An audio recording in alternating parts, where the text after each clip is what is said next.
In a recent video, I shared that there was nothing different about you and the person who had already reached your goals. But you know, that actually may not be true at all. There is an X factor or a secret sauce, if you will, that the people who have reached their goals, that the others who have not, may not have. It's a plastic surgery. No, I'm just kidding. I'm totally kidding. I'm kidding. No. Actually, this secret sauce has absolutely nothing to do with food or with exercise. What's up, mamas? Alexandria here, 35-year-old toddler mom, therapist, and gym rat. Losing nearly 40 pounds postpartum changed my life, and so now my goal is to help you so that you don't have to make the same mistakes that I did and hopefully make your journey a lot more seamless. And today I want to share with you what is that secret sauce, and I also want to teach you how to do it. So if you're ready, let's go. That secret sauce is mindset. That is the thing that sets people apart who reach their goals and the people who don't. Good news for you, I'm a licensed therapist, so I can help you with this. So I want to teach you some strategies for mindset to help you be the most successful in achieving your weight loss goals, your wellness goals, your goals just generally. So let's get practical. I think one of the biggest challenges we face is that when we think about living in a health or wellness or weight loss sort of journey, a lot of times there's a lot of guilt and shame associated with it, because part of the reason we made the change in the first place is because we don't like the way that we look in the mirror, or we feel bad about the body that we are living in and sort of the way that we've taken care of it up to this point. And while I think it's, valid that at some point we have to sort of make that shift, I also think it's important that remember that just because we think it about ourselves doesn't necessarily make it true. I mean, I remember for me, and this is probably going to make some people mad, but you're allowed to feel mad. I remember distinctly feeling disgust with myself when I would look in the mirror. When I got to that certain point, I was like, this is not working for me. This makes me feel terrible. Not only did I feel like I looked terrible, I also felt bad. Like I was physically unable to walk up the stairs without being out of breath. Like I couldn't do things for my son because I felt like I was running on fumes, just like walking back and forth into the kitchen. And it just wasn't working for me. And so I did start to feel some shame and guilt about how I was treating my body and the way that I looked in the mirror. And I would love to tell you that, most people don't start a health, wellness, weight loss journey with some sort of vanity goals. But to be honest with you, I think that would be a lie. I think that would be disingenuous for me to sit here and be like, well, I only started because I wanted to take care of myself. Well, yes, that's true to a point. But I think there was a certain level of like guilt and shame that came with like being unhappy with the way that I looked. And that doesn't make it right. And it doesn't mean that that was true. Just because you think it doesn't make it true necessarily. And I think it's important that we remember that we are more than just our bodies, right? Your beauty and your worth are not defined by your body, but your health is. What are the things that people who've reached those goals do differently than the people who don't? Quick sidebar here. I just want to say that it's important to remember that when I give you these strategies or I talk you through some of these things, there's a pretty good chance that you're not going to believe it when you first start saying you're trying to do these things. And they're going to feel false or fake. I'm sure you've heard the fake it till you make it. That's because neural pathways take approximately 30 days plus to rewire to a new neural pathway. And so you have to relearn this. If you've been telling yourself something for a really long time, it's going to be weird basically for your brain to see you doing something in a different way and accept that, right? It's as if you were saying 2 + 2 is 5 your entire life, and suddenly somebody taught you that 2 + 2 was actually 4. Your brain would be like, huh? What are you talking about? So keep that in mind as you are thinking these things and practicing these things for yourself. Keep going. Give yourself at least 30 days of using these new thought strategies before you give up on them. Okay, thought strategy number 1. People who are successful focus on the things that they can do and can control rather than the things that they can't. Now, this may feel very minor of a shift to you, but it's a very important one. When we focus on the things that are inside of our control, which are pretty limited, the things that we have control of are the things that we do, the way that we feel, and the way that we think. Those are the only things that we ultimately have control over. Everything outside of that is sort of outside of our control. And so when we focus on the things that we can do, rather than the things that we can't, we take our power back from a situation, and it makes it much more likely that we can reach our goals. Some practical examples of this may look like, I can make time for 10 minutes of movement every day in some new way. Or I can add more vegetables to my plate every day. Things like that give you power towards your goals. Oftentimes, if we're in the mindset of things we can't control, we're worried about what other people are doing, right? We're worried about what kind of exercise other people are doing, or worrying about them reaching their goals as opposed to focusing internally on our goals. And whatever Susie, Johnny, Jane, Mary, whomever, whatever they're doing to reach their goals is not related to your success, your progress, or the way that you can do things. So there's more than one way to skin a cat, right? I really hate that saying, but it really is true. Everyone's goals and everyone's objectives are going to look different. And so your path to get there may not look the same as somebody else's. And so if you focus on the things you can control and the things that you can do rather than the things that you can't, it's much easier to stay in your own lane. People who are successful in weight loss also don't focus strictly on the number on the scale, because what we realize is that the scale, while it does matter, is only a very small part of the equation. And when we focus on the scale and we focus on what that specific number is and we set our value in that, it's much more easy to get derailed when the scale isn't moving in the direction that we hope it will, because so many factors impact that number on the scale. Maybe it's water weight, maybe it's digestion. It is completely and totally normal for you to go up and down a few pounds every couple of days, depending on the time of the month that it is for you. There are so many factors that impact that number on the scale, because if you've built muscle, you're likely going to not see a movement in the scale even though you've lost fat and you've built muscle. That's why pictures and taking those measurements are a much more valuable resource for you than just that number on the scale. It doesn't hurt to weigh yourself unless that makes you feel bad about yourself, in which case you may want to consider your kind of relationship with the scale. But what people who are successful do is they focus on creating new change. They focus on creating small habits to help make them more successful. So that might look like, just like we talked about before, right? Making those small changes and focusing on new habits that they can create about their movement, about their diet, about their sort of way they live their life. And it's intentional changes into creating new discipline for themselves. Because what happens is over time, these new changes and these new habits build self-discipline. And recently I heard our pastor at church say that self-discipline is self-love. And that really hit with me. And while he was talking about it in the context of something else, I think that's really valuable, and it's so true, right? Because once you develop skills and you develop a habit and routine that creates discipline, you don't need motivation, because you love yourself enough to say, I'm going to get up and do that. I'm going to get up and do that thing that I said I was going to do, because I love myself and I know that's an important thing that I need to be doing. And if you say that you love yourself, what is keeping you from creating that discipline for yourself? What's missing? What's the step? And I want to challenge you. I want you to pause the camera and I want you to say to yourself, I am worthy of love. Because it's true. I am worthy of love. Another key difference between those who are successful and those who aren't is a focus on wellness over vanity. Now, granted, I know I just said even a few minutes ago in the intro about how part of my motivation for this was vanity driven.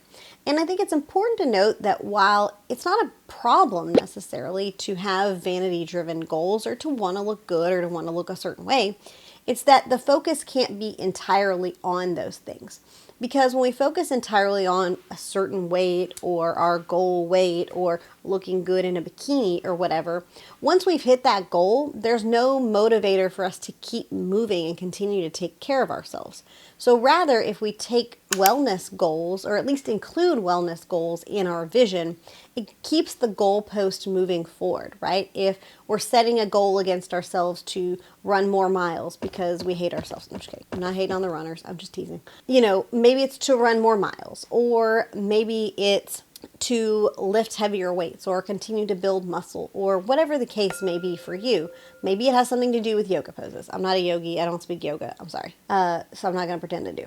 But whatever that is for you, those wellness goals will help keep you from getting stuck in that place of regaining the weight back. Because I think oftentimes part of the reason that we end up gaining weight back is because we didn't give ourselves any incentive or motivation to keep moving the goalposts forward.